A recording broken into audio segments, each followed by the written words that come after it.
Hello and welcome back to our channel. This is Prachi Tiwari for SME Futures, and today we are diving into the Goods and Services Tax or GST in India.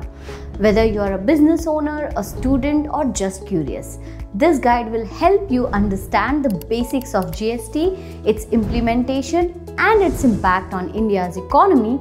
So let's get started.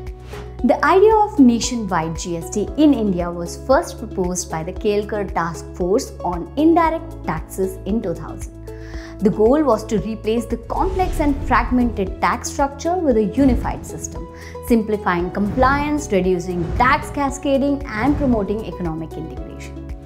In 2009, the Empowered Committee of State Finance Ministers released the first discussion paper. In 2011, the Constitution Amendment Bill was introduced.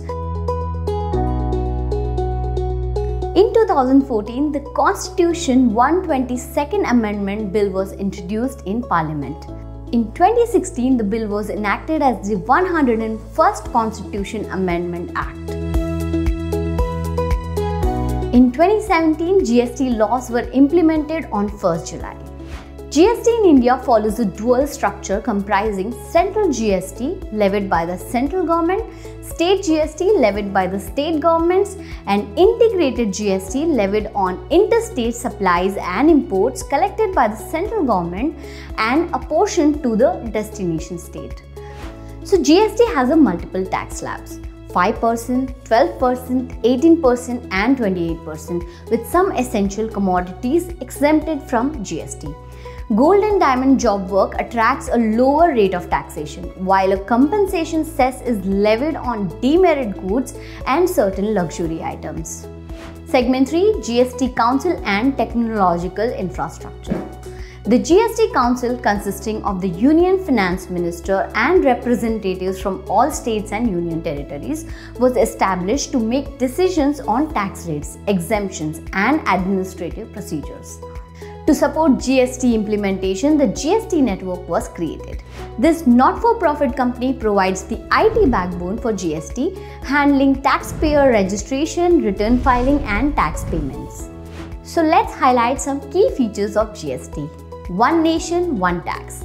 Replacing multiple indirect taxes, GST brought uniformity across India. Dual structure: CGST and SGST for intrastate, IGST for interstate transactions. Destination-based tax, levied at each stage of the supply chain, ensuring seamless flow of credits. Input tax credit allows businesses to claim credit for tax paid on inputs, reducing overall tax liability. Threshold exemption: small businesses with turnover below a specified threshold are exempt. Composition scheme: simplified compliance for small taxpayers with a turnover below a prescribed limit. Online compliance: the GSTN portal facilitates registration, return filing, and tax payments. Anti-profiteering measures: the National Anti-Profiteering Authority ensures benefits are passed to consumers.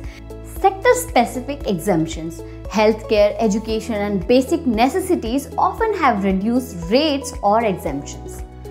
GST has transformed financial relations between the central and state governments. Promoting economic integration and reducing tax barriers, the GST Council ensures cooperative and consensus-based decision-making. The central government compensates states for revenue losses during the initial years of GST implementation, ensuring a smooth transition and fostering greater coordination and efficiency. The implementation of GST in India marks as a monumental shift in the country's tax structure, aiming for a unified, efficient, and transparent indirect tax regime. While challenges remain, GST continues to evolve, shaping a more integrated and competitive Indian economy. Thank you for watching. If you find this video helpful, don't forget to like, share, and subscribe for more such insightful content. So let us know in the comments if you have any questions or topics you would like us to cover next time.